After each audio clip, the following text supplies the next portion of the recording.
What's up, everyone? Today we are here in the Columbus studios with GroundSounds. We are here with the one and only man behind the scenes. We have Sean, aka Streetluxury, here in the Columbus area with the designer. You know, he's had tons of work here in Columbus. He's networked as hell, connected as well, and he is here to put on for the Columbus scene. So Sean, I really appreciate you being on here, brother. It's been a very big journey for you from what I've heard, and you're very excited, and you've got quite a story to tell. Yeah, for sure. And it's the man behind the brands. Man behind the brand. So we have Sean in here, guys. So Sean, I want you to tell the viewers a little bit about who you are and kind of your upbringing and story for now, how you've been able to develop such a brand and, you know, image for yourself here in the Columbus scene. Okay, well, for starters, originally from Columbus, Ohio. North side, of course. Started doing clothes when I was like maybe like 13 years old. I was getting hand-me-downs and stuff growing up, to be honest with you. So I was painting and bleaching school spirit, gang shit, all types of stuff on clothes, pissing parents off, you know. And you know, everybody started liking it. So it developed, you know, naturally into its own like little business, you know. Do you remember the very first clothing brand or clothing design that you started when you first got into the whole designing? I would say I was fabricating sneakers. Okay. I was a teenager then. I was like maybe like 16, and I figured out how to, you know, turn like, you know, shoes into little canvases using like Scooby-Doo fabrics and SpongeBob fabrics and stuff like that. So you would kind of do like DIY projects for sneakers is what you would go after? Yeah, like you gotta think back then the only, you know, big company that was will publicly, you know, announce that we're doing custom fabricated sneakers was, you know, Release the Kicks. So it was like, you know, Remix the Kicks actually. But I just, you know, I liked it. I thought it was dope. I wanted to do it, and at the time the fad was so in, and I just made a name and a mark for myself.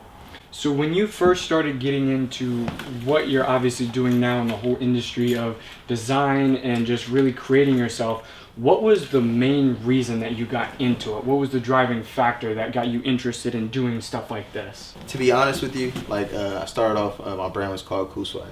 It was a name that was given. It's a joke, you know. I did a lot of traveling, you know, different like, you know, areas and stuff like that, you know, working and promoting and building. And it was named by some big pioneers, and from there I started a line with it, you know. My cousin helped me put it together as far as like getting the funding and things, and you know, that's what I was rolling with. But after that, you know, it was like I'm not gonna lie to you, it was like 2009, so I felt like I hit the goal that I wanted to have my own clothing line, and to, you know, definitely get my name and my mark out there. Just shout out in songs and stuff like that. But, you know, I grew into realizing I had a real gift of building other people's brands. So that's where the whole Streetluxury comes in. Streetluxury started in 2013-14 in New York. You know, shout out to Azad Watches. They were the first company to actually give me the opportunity to rebrand their company, and it was a success. You know, it's been in the Persian parades. It's been on, you know, Showtime boxing. Mm-hmm. It's been, you know, like publicized, you know, like, you know, television wise for quite a long time. And I really appreciate, you know, Cedric King and Babark and Bobby and, you know, Pooch and everybody. Like it was a transitioning part of my career as far as being an artist and designer, and not, you know, worrying about having, you know, the sauce and things I'm creating and keeping it to myself, more or less taking all of the creativity that I have and stepping into other people's projects and taking it on as if it was mine. So, you know, it just came a gift. So if it's like you come to me and be like, hey, I got this idea, I got this name, I got this, you know, concept that I want to bring to life. What do I do to go about that? I'm the guy you come talk to. The man. So tell us a little bit about some of the previous work that you've done. I know you've told me that you've done quite a lot of work with a lot of big name people. So kind of get us into, you know, Too Heartless or other stuff like Bread Gang. Where did all this originate from? Well, for starters, the Bread Gang, you know, came in around May 2017. Shout out to DJ Larry Live. Hello, Larry. Hit me up and was like, hey, I got this artist I'm working with. He's hot, he's fire. and he got a brand, but you know, he needs something new, he needs something, you know, spice the brand up. So I'm like, all right, cool. Man, shit, it was like 7 hours. I'm like, really? Heck yeah, they was on their way already. I was just like, all right, cool. You know, I worked pretty good under pressure, so I was like, okay, about like 7-8 hours. Stayed up all night, just researching, listening to his music, and just vibing by myself, but trying to catch the whole, how do I rebrand something that's already technically going on in Memphis. Course. You get what I'm saying? Of course. Ohio, and I really didn't know him personally at the time, so it was just like, okay, I'm gonna add it this way, do this and that, mix it up a little bit, and they liked it. It was dope. The funny story about it is that the first I actually viewed it was at XO nightlife.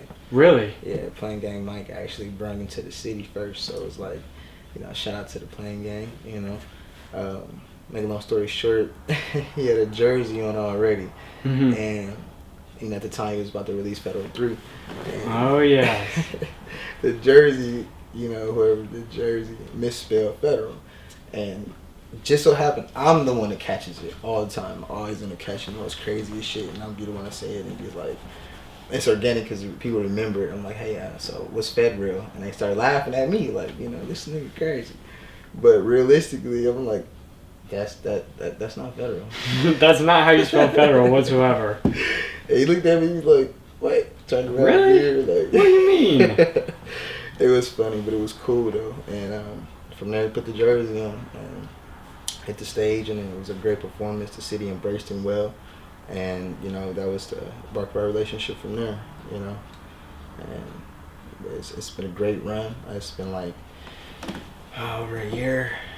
Going on almost 2 years that I've just been building, doing things behind the scenes. I've done a lot of art, in a whole collectively, as far as like, projects like Fed Baby and things like that. Some projects wasn't released due to out of my control, but the fans seen little leaks and stuff and went crazy on the internet. That's when Too Heartless came in, and Too Heartless, was birthed with, of course, you would see the second release from the first Heartless album, but he wanted to do something different, and he gave me the opportunity to have it, to, not really have my way, but just give me creative control.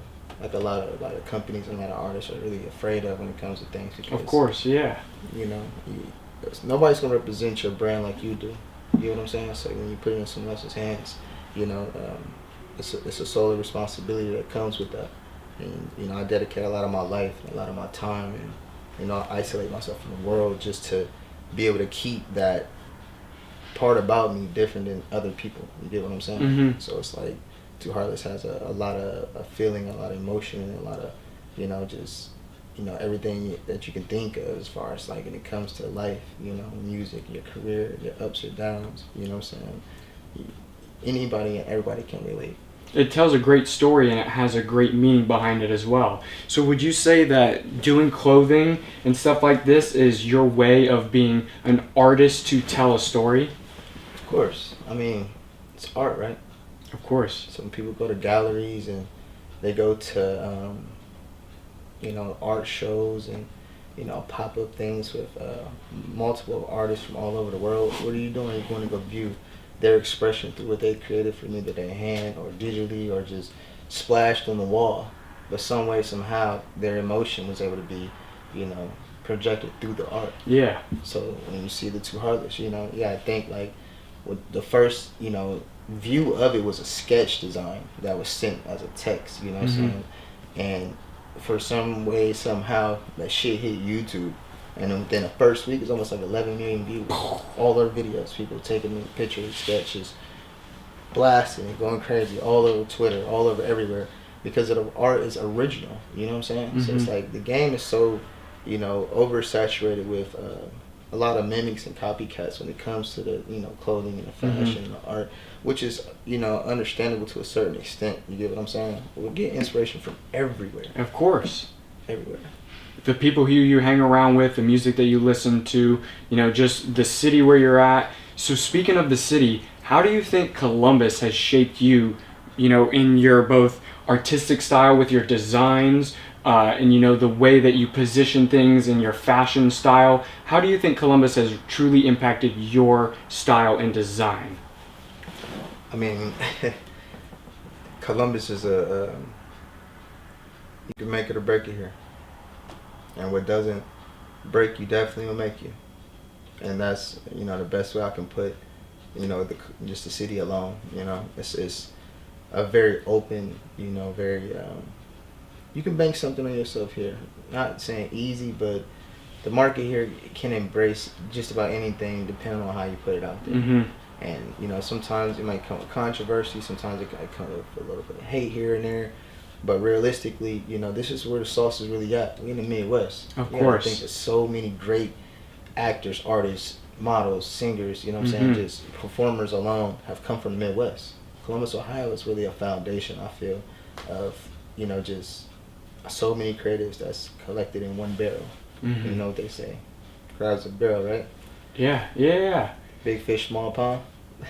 So I feel like my whole thing with embracing the city was continuously dropping different additions that'll keep, you know, just everyone apart and just loving to have the, you know, the look, the style, they make you feel good, you know.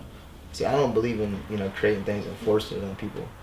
I want you to select and see and feel and like what you want to purchase. You get what I'm saying? Mm-hmm. So it's like, that's why I'm the man behind the brands. It's like, instead of seeing my face and seeing me as a person or my personal life or any of that, I'd rather you see the product and see the brand first and see if you even accept it. So if you don't accept it, then I can't expect you to actually purchase or wear it or anything. I can give you a free shirt right now, and if you don't really like it, that shirt might get worn at the laundromat on a Wednesday at 2:30 a.m. washing clothes, and it's probably got a stain on it. Mm-hmm. Because you really didn't like it in the first place. You accepted it because of, you know, the generosity of, you know, accepting a gift. Giving the gift. But realistically, when you see something you like it and you want it, what are you going to do? You're going to buy it, right? All the time. Especially if it's exclusive, because a lot of my products, you can't get it unless you come through me. Awesome. So now, would you say, with creating everything that you have here, the brand as well too, would you say that what you're doing right now, where do you see yourself in the next 5 years, for say, with being able to create all kinds of amazing designs like Too Heartless, Bread Gang, Streetluxury? Where do you see yourself going in the next 5 years as the man behind the brand? Well, you know, as this interview goes, I plan on being more open in public with teaching and guiding our youth to actually build their own. Mm-hmm. So many great artists out there in the world, and they don't know how to actually capitalize off of their creativity and talents. And just as I said before, like, I had a clothing line. And I did what I wanted to do, and I did well with it, and it made a good mark. But where I really made an impact on just not letting on my life, but the people around me, was, like I said, giving my energies and my time, my heart, my blood, sweat, and tears into building their brands. But not just being an artist, but facilitating and servicing the brand. See, that's a whole nother ball game. You get what I'm saying? You got to think. Too Heartless got to the point where this was technically considered, you know, as of right now, to date, you know, MoneyBaggYo's biggest album, as far as like having album line, the whole look. You know, Too Heartless had a whole stage backdrop, smoke, lights, effects, the whole 9 yards. You get what I mean? Old school style, Memphis, you know, concert. Yo, we coming to give you a show. Raging. You know what I mean? Like, that's where I see myself, you know, transitioning even further into within the next 5 years. Not just servicing just for one artist, but multiple artists. But then in a way where it changes the whole, you know, merchandise game, and changes the whole look and style that the artists and their entourages and their teams come across. Because you got to think, like, MoneyBaggYo was signed to Endless. Endless is a big foundation in Memphis, and what they are, you know, a part of is basically, you know, music, you know, engineering, you know, sports. You got to think they got so much, you know, everything. Like, it's like a, I don't know the proper word to use, but, you know, they're like the QC of Memphis, you know, just like QC is in Atlanta. They got a big foundation. They got so many great people a part of it, and are making, you know, big moves, and are changing lives at the same time, you know. And it's like, I learned a lot, you know, within the last year and a half of just being around and seeing, you know, so much different, you know, movements within the South. Yes. And it's like the whole industry, it's like big, but it's kind of small too.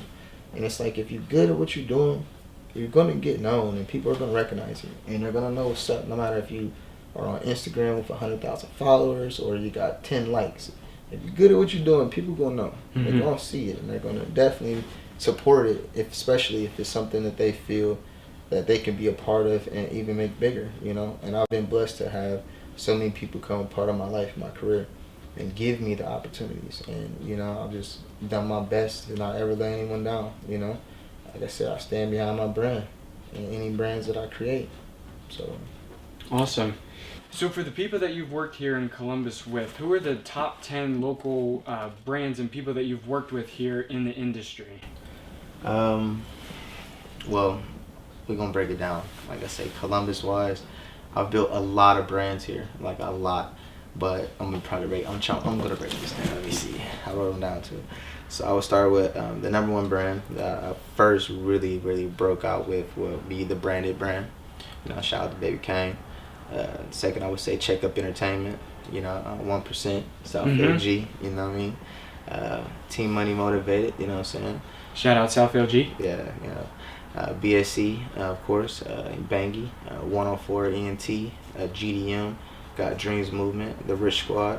Also FOR and VVS. That was 11, but I had to break it down. You had to add one more. Yeah, they did their thing, man. You know, they really put a lot of time and energy and, you know, financing into budgeting their marketing and their look and their style. And it really made a big difference as far as like, you know, promoting the music and things that they have behind those brands. And it's still working for a lot of them. That's why I broke down to the 11, you know. A few other artists that I missed, you know, if I missed anybody, you know, it's all love. But you know, I try to break it down. It's my top 11. For the industry artists that's coming up, you know, you've probably seen some work I've done with Klaus, Klaus Conquer. You know, shout out to my guys out there, you know, Vegas and Houston and Los Angeles. We did a big thing, All-Star Weekend last year. You've seen MoneyBaggYo, of course, grace the stage, and, you know, very exclusive joggers, you know what I mean? Straight custom cut from Klaus, always. I would say stay on the lookout for Street Athlete. You know, it's a big thing. It's about to happen. I'm not gonna say too much on that. I would say Nickerson Wave. Yo, shout out to my LA brothers. You know, out there in the gardens. Bossed Up Entertainment, Atlanta, and Bossed Up ENT, Memphis and Houston. I would say I got something coming up with Tiffany Fox too. Also, stay on the lookout. Gold Magic. You know, so high concentrated cleaning solution. Gold Magic? Yeah, it's called Gold Magic. Really? Yeah, you're gonna be seeing and hear about that a lot real soon. Be on the lookout for that. Yeah, shout out to my guy King, man. He reached out. We gonna leave that to the next one. I will shout out to Free Bands Martell. You know, I did a dedication jersey for OG Double D. Free Bands. Millionaire belts, of course, y'all seen them everywhere. You know, Team Mazab, of course. You know, I'm there, and Experience Lounge. So I took the brand not just to, you know, clothing and fashion, but also to club and interior designing also too. So had your hand in a lot of different projects. I had to get comfortable on that one. Like, yeah, check out the Experience Lounge. Shout out Experience Lounge. So guys, again, we had Sean in here, Streetluxury. Make sure to go check him out. He's got a huge variety of work that he's done, worked with tons of locals here, worked with some big names in the industry, has got a ton of background. So if you need design or anything like that, hit up my man Sean and Streetluxury. So make sure to also go check out GroundSounds. Go check us out on Instagram. Go check us out on Twitter, go check us out on YouTube, everything. Website, you can check us out at www.groundsounds.com. And again, guys, I appreciate you guys tuning in. And Sean, any last words? You're not allowed to call me Sean if you really don't know me. I go by Cool. Go by Cool. So peace out, guys, and I appreciate you guys tuning in, and we'll see you on the next one.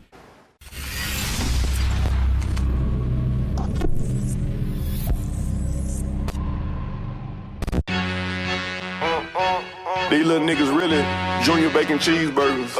Who run this shit, not them? Like when Gates got out on him. Ain't with the acting at all.